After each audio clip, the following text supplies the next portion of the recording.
Be phenomenal every day.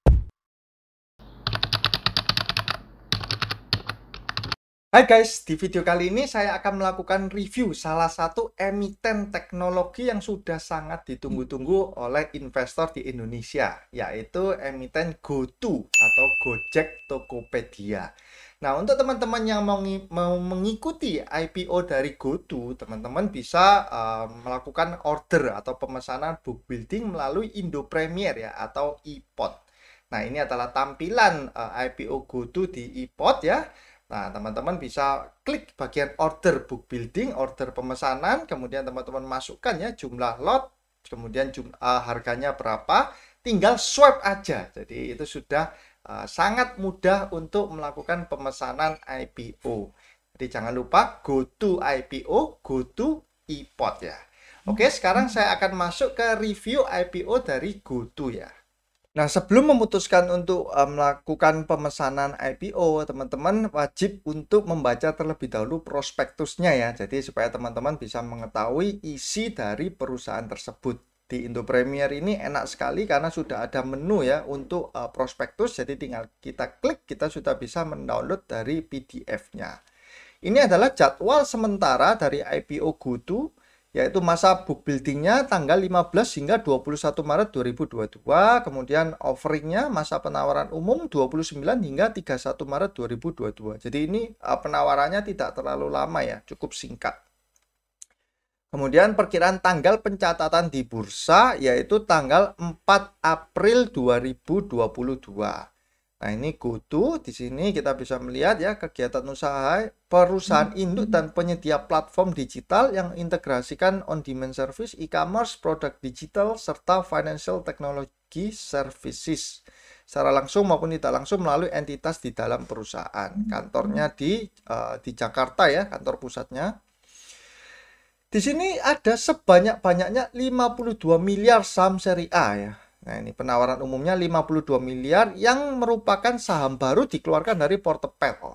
Nah, dengan nilai nominal Rp1 per saham yang mewakili 4,35%. Jadi cukup sedikit ya yang dikeluarkan porsinya untuk masyarakat, untuk publik. Cuman 4,35% dari modal ditempatkan dan di store. Dengan harga penawaran range antara 316 hingga 346 setiap lembar sahamnya.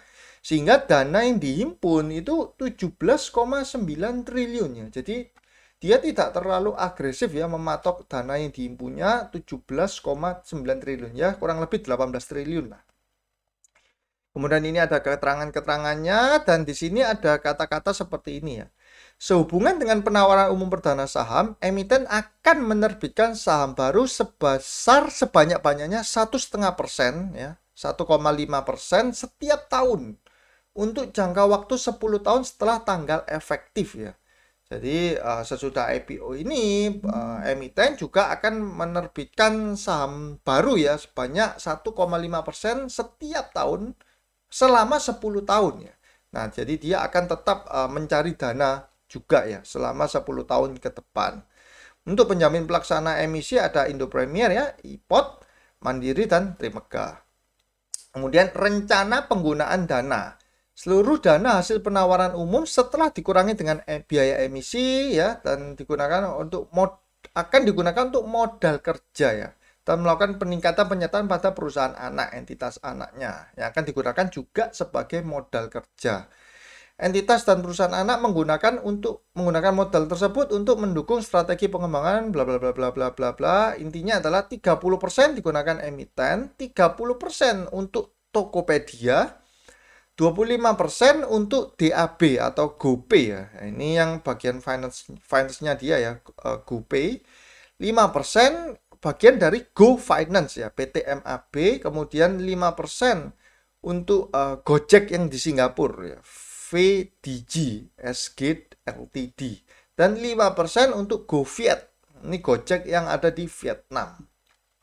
Seperti itu. Jadi ini kalau kita totalkan 100% dan semua untuk modal kerja baik dari perusahaan induk maupun entitas anaknya. Oke, kita lihat sekarang laporan keuangannya ya. Yang pertama dari balance sheet-nya terlebih dahulu.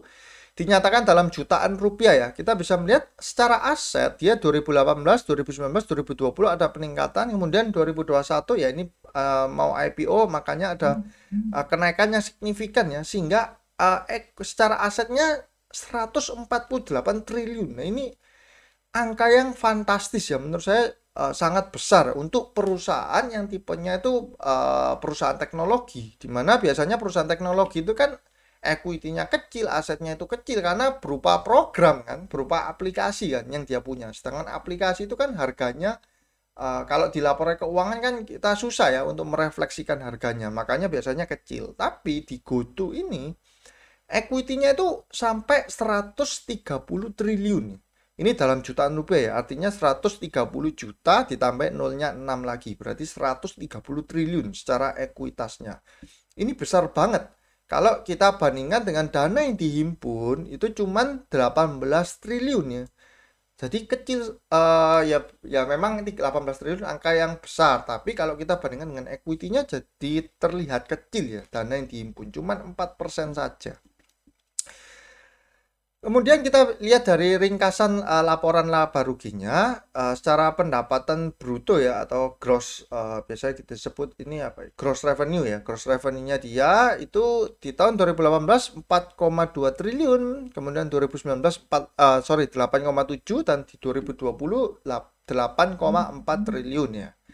Nah, untuk periode 31 Juli, kita lihat di 2020 31 Juli ini 4,8 triliun. Tapi di 2021 per 31 Julinya ini sudah 6,8 triliun. Nah, ini ada kenaikan yang sudah cukup besar ya. Makanya untuk net revenue-nya ya, pendapatan bersihnya di 2020 31 Juli 1,6 triliun, untuk 2021 sudah 2,5 triliun. Ini artinya akan ada kenaikan yang cukup signifikan di 2021 di compare dibandingkan yang 2020 ya. Nah, untuk secara keseluruhan dia masih mencetak rugi ya, rugi bersih. Sejak 2018 sudah rugi 12T, 2019 rugi 24T, 2020 rugi 16 triliun ya. Per full year-nya 2020 dan sampai 31 Juli 2021 ruginya 8,1 triliun ya. Seperti itu. Untuk perusahaan teknologi memang agak bisa dimaklumi ya dengan kerugian yang diderita terus-menerus ya. Yang perlu dikhawatirkan kalau misalkan dia ruginya 8 triliun tapi asetnya nggak sampai 8 triliun. Nah, itu sangat worry sekali. Kalau dia nggak mendapat investor yang baru ya tentu perusahaannya akan negatif equity ya. Seperti itu. Namun kalau kita lihat di GoTo ini dia punya equity yang cukup besar ya. Untuk menahan kerugian pun dia masih sangat amat kuat lah. Seperti itu. Ini untuk detailnya ya. Di pendapatan bersihnya kita bisa lihat ya 2018, 19, 20 terus meningkat ya, dan di 2021 diperkirakan juga akan meningkat. Nah, ini saya akan beralih ke ini ya, karena ada dapat untuk forecast and valuation dari GoTo ya. Di sini yang kita bisa melihat ya, yang penting ada gross transaction value atau GTV ya. GTV ini mencerminkan apa sih? Mencerminkan transaksi yang dilakukan pada aplikasi ya. Jadi kalau misalkan teman-teman order, entah itu order makanan atau order untuk transportasinya, nah itu masuk ke dalam gross transaction value ya.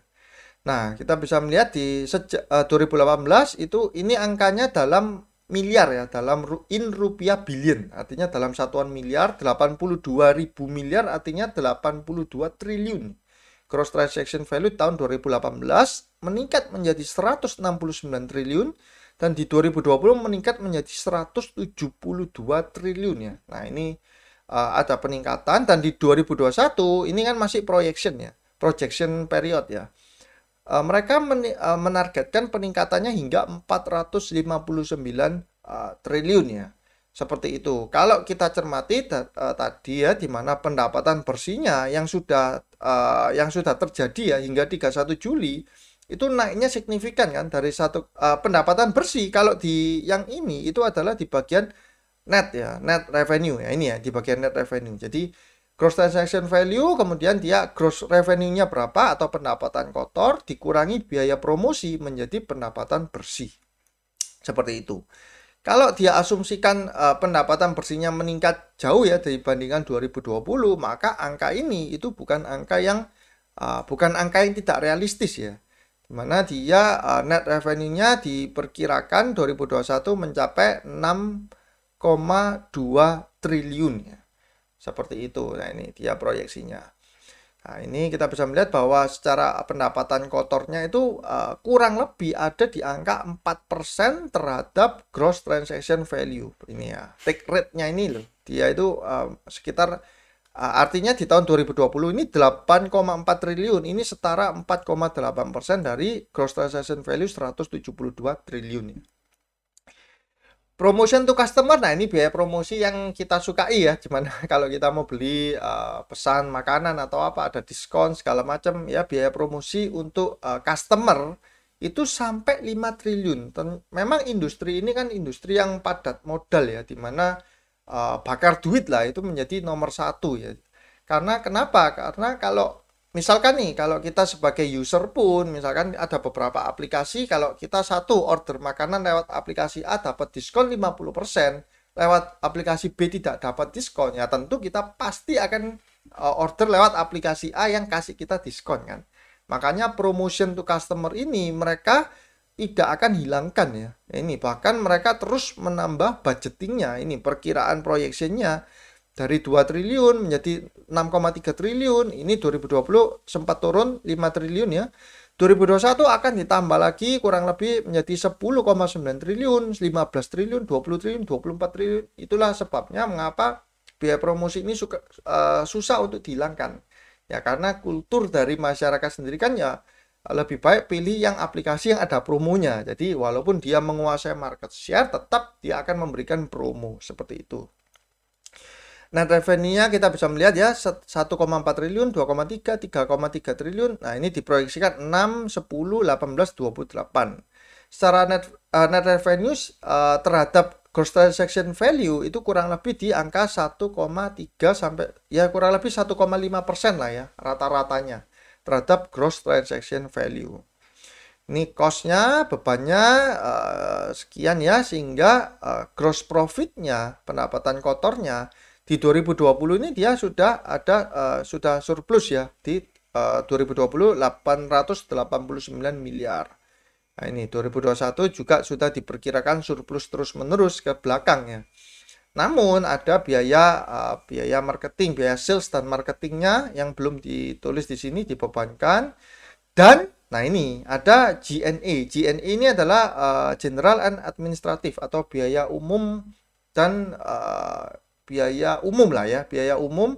R&D ini research and development ya, biaya pengembangan ya, pengembangan produk dan biaya operasional lainnya. Nah, kita cermati perusahaan-perusahaan teknologi itu biasanya besar di biaya ini, R&D-nya ini juga terus dibesarkan ya. Nah, kita bisa cermati di sini ya bahwa dia dari 3 triliun menjadi 6 triliun, 8 triliun, 13, 19, 21 dan diproyeksikan ini akan terus semakin membesar ya biaya dari ini ya ketiga biaya ini, sehingga akan profitnya akan terus loss ya. Jadi proyeksinya tetap perusahaan ini akan dibuat merugi hingga 2024 pun ini masih tetap akan merugi. Loh, terus apakah berbahaya kalau seperti ini? Nah, kalau di perusahaan teknologi memang yang terpenting itu adalah membesarkan gross transaction value atau membesarkan juga dari jumlah user ya, jumlah user, karena itu adalah patokan utama dari kesuksesan perusahaan teknologi. Semakin user itu terus berkembang, semakin transaction value-nya itu besar ya, divaluasi perusahaan ini valuasinya akan semakin besar pula. Untuk perusahaan yang terus-menerus merugi seperti ini, apakah wajar? Kalau kita cermati di Amerika itu kan ada Amazon ya, di mana Amazon itu dia baru bisa membukukan laba sesudah 20 tahun lebih. Jadi perusahaan ini 20 tahun lebih baru bisa membukukan profit ya. Namun apakah perusahaan ini jelek? Tentu tidak. Bahkan sekarang menjadi salah satu perusahaan terbesar yang ada di dunia ya. Nah, mengapa mereka melakukan hal itu? Kenapa kok terus-menerus rugi? Karena mereka berfokus untuk menggrab market share-nya terlebih dahulu ya. Jadi menggrab market share, membesarkan value transaction value-nya, membesarkan jumlah usernya, sehingga kalau mereka sudah menguasai itu semua, mereka tinggal mau ada produk apapun itu mereka bisa lempar ke marketnya. Nah, oleh sebab itu Amazon yang dulu awalnya cuman website marketplace ya, sekarang sudah ada jualan satelit ya. Maksudnya bisnisnya itu ada di satelit, bahkan dia ada mau terbangkan orang ke Mars ya. Kemudian ada untuk periklanan, sudah tercipta suatu ekosistem yang besar ya.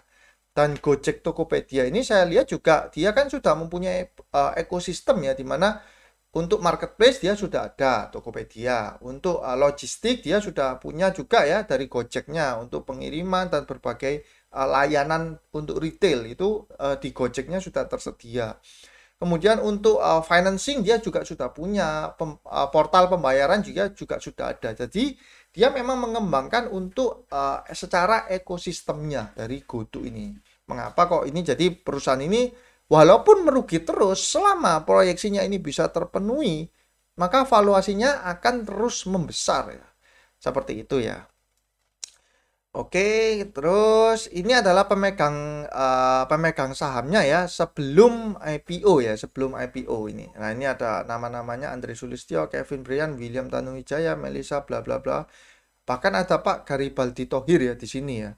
Terus ini karena prospektusnya ada 900 halaman lebih ya. Saya ada beberapa note ya di mana Facebook, Google, SoftBank, Tencent, Astra, Telkomsel, sampai Taobao itu sudah masuk ke dalam GoTo ini ya. Jadi ini adalah nama-nama perusahaan besar ya, perusahaan besar di dunia yang sudah masuk di dalam GoTo.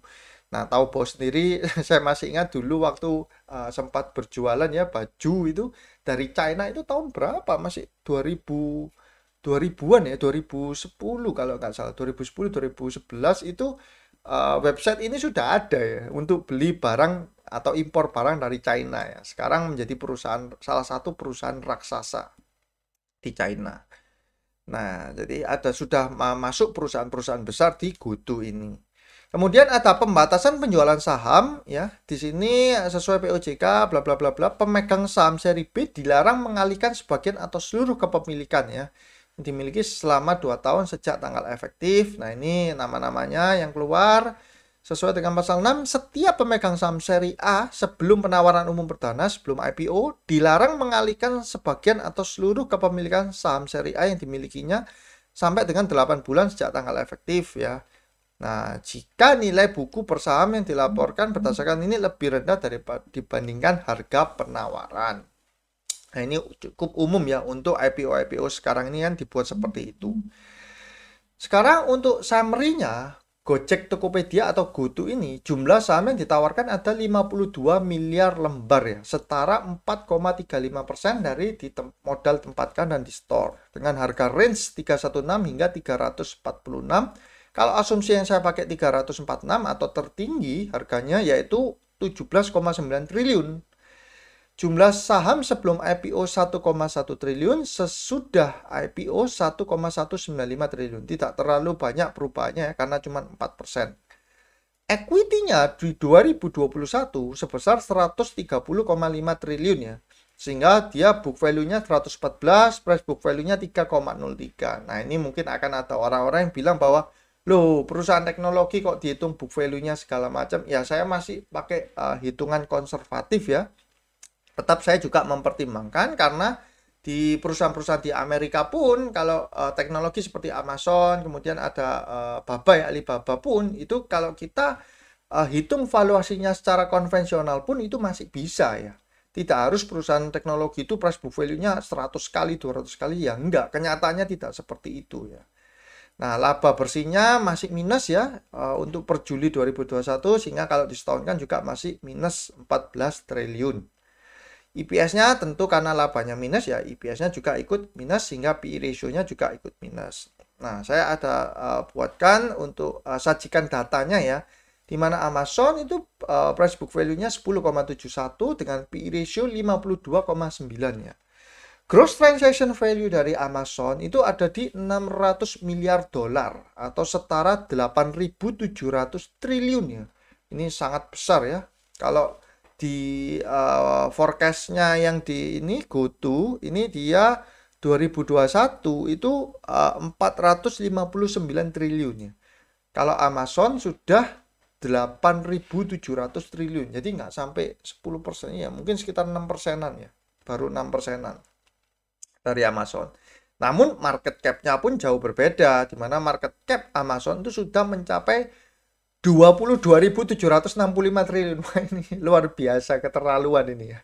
Market cap-nya sampai sekian ya, 22.700 triliun. Ini uang yang sangat banyak sekali ya, dimana kalau GoTo divaluasi di market cap-nya dengan ini ya, total jumlah sahamnya yang beredar itu 1,1 triliunan, ini dikalikan dengan harga 346, maka kurang lebih market cap-nya ada di angka 413 triliun. Masih jauh ya.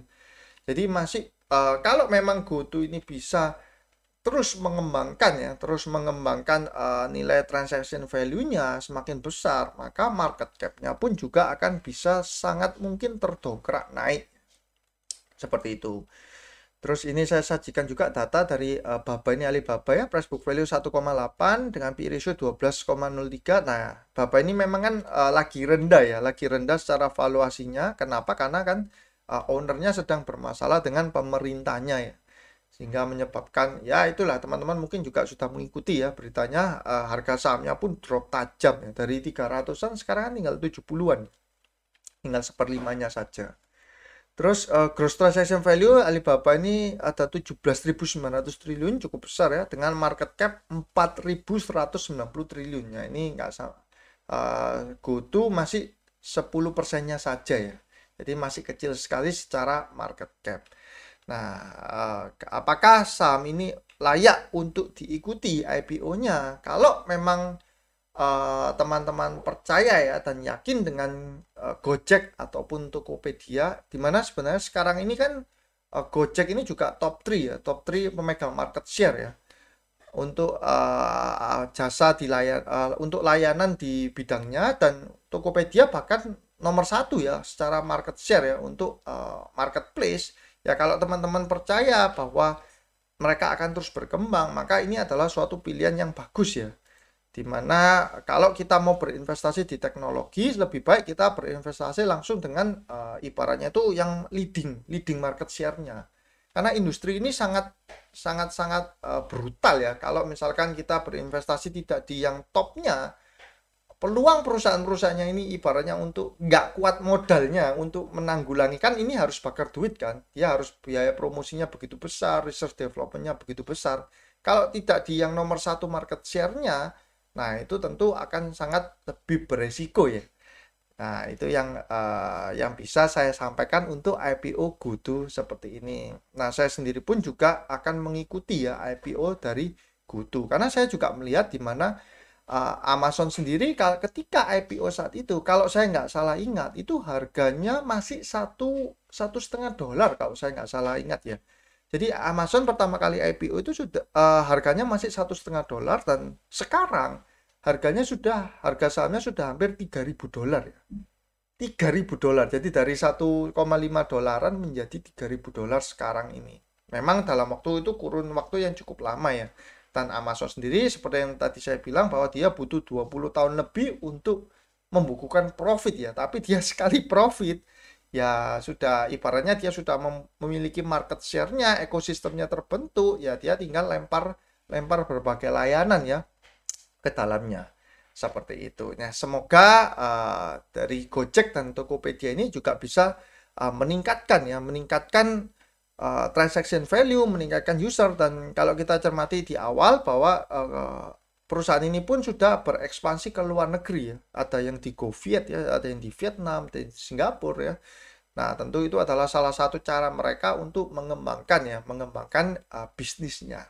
Seperti itu. Nah, jadi saya rasa ini adalah suatu emiten yang masih masuk akal lah ya untuk kita investasikan jangka panjang, yaitu di IPO GoTo kali ini.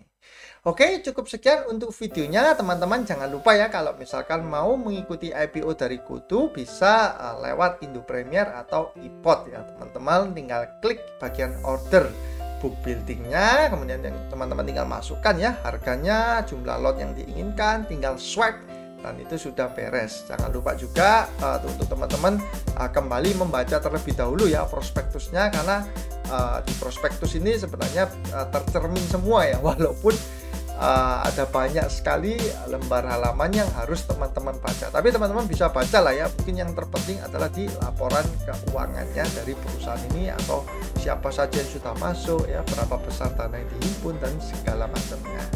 Oke teman-teman, cukup sekian untuk video kali ini. Semoga dapat berguna untuk teman-teman semua. Semoga teman-teman sehat selalu, semakin sukses dan cuan selalu. See you guys.